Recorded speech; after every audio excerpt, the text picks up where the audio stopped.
Di dalam badai salju yang lebat, sesosok wanita yang sangat cantik mengenakan kimono putih indah, seindah salju itu sendiri, melayang lembut tanpa terpengaruh oleh badai salju. Kecantikannya yang dapat menyihir pria untuk mendekat. Anda begitu dekat dan dekat. Ciumannya yang dingin akan membawa Anda pada tidur abadi. Tanpa disadari, dirimu sudah menjadi salah satu balok es yang ada di gunung salju. Wanita ini adalah Yuki Onna atau wanita salju. Diceritakan kalau Yuki Onna adalah seorang wanita yang mati saat badai salju dan menjelma menjadi yokai atau monster khas Jepang. Berperawakan cantik, berkulit putih, dan juga rambut hitam, mengenakan kimono putih. Ada juga yang bilang kalau dia tidak mengenakan pakaian. Terkadang digambarkan sebagai sesosok ibu yang sedang menggendong anak dan sangat menyayangi anaknya lebih dari apapun. Ia muncul saat badai salju menyesatkan pengelana dan membiarkan ia mati kedinginan dalam badai salju. Nafasnya sangat dingin, bahkan satu nafas saja dapat membekukan seluruh tubuh. Terkadang ia diceritakan sangat agresif, sampai-sampai ia menggunakan angin badai untuk mendobrak pintu rumah warga dan membunuhnya saat mereka tidur. Terkadang memakan energi kehidupan pria-pria lemah yang tergoda kepadanya. Walau terkenal ganas bagaikan badai, tetapi ia juga kadang lembut bagaikan salju. Ada kalanya ia melepaskan korbannya karena beberapa alasan sepele, seperti mempunyai wajah yang terlalu tampan dan juga muda. Ada sebuah dongeng klasik tentang Yuki Onna. Di zaman dahulu kala, ada dua orang penebang bernama Minokichi dan Mosaku. Minokichi adalah pria muda dan Mosaku adalah pria tua.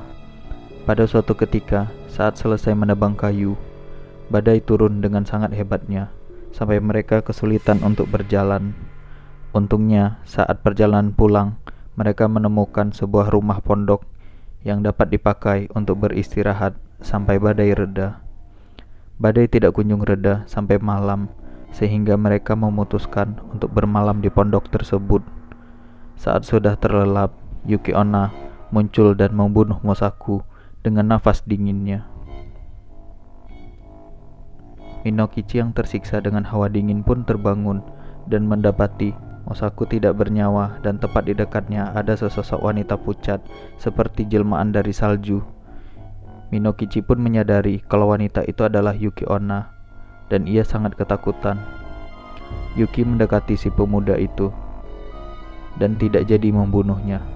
Di luar dugaan, ternyata Yuki tertarik kepada pemuda tersebut dan berkata, "Aku akan melepaskanmu karena wajahmu sangat tampan dan masih sangat muda. Tetapi berjanjilah kepadaku, kamu tidak akan menceritakan kejadian ini kepada siapapun, atau aku akan membunuhmu." Saat Minokichi mengangguk, Yuki menghilang dan menyatu bersama salju. Sekian tahun berlalu, Minokichi bertemu dengan wanita cantik yang lembut bernama Oyuki. Mereka pun jatuh cinta dan akhirnya menikah dan mempunyai anak. Oyuki adalah sesosok wanita dan ibu yang sangat baik. Setelah bertahun-tahun berlalu, Oyuki masih terlihat sama seperti saat pertama kali mereka bertemu. Saat sibuk mengagumi kecantikan abadi istrinya, ia teringat dengan kejadian saat dia masih muda dan menceritakan ke istrinya saat ia bertemu dengan Yuki Onna yang memiliki paras yang sama cantiknya dengan Oyuki. Tetapi ia tidak bisa ingat apakah itu cuma mimpi ataupun kenyataan. Tak disangka, sang istri pun mulai menangis dan berkata kepada suaminya kalau ia telah melanggar janjinya saat itu, dan suaminya mulai bingung. Mendadak hawa dingin muncul, dan Oyuki mengaku kalau ia sebenarnya adalah Yuki Onna yang Minokichi temui saat masih muda dulu. Oyuki sudah akan membunuh suaminya, seperti janji yang telah disepakati, tetapi ia teringat dengan anaknya yang masih membutuhkan orang tua.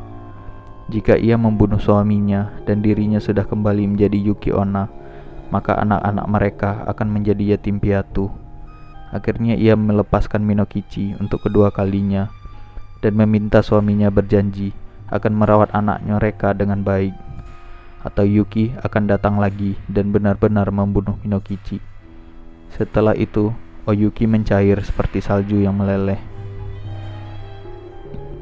Untungnya Minokichi adalah ayah yang baik, dan cerita berakhir di sini.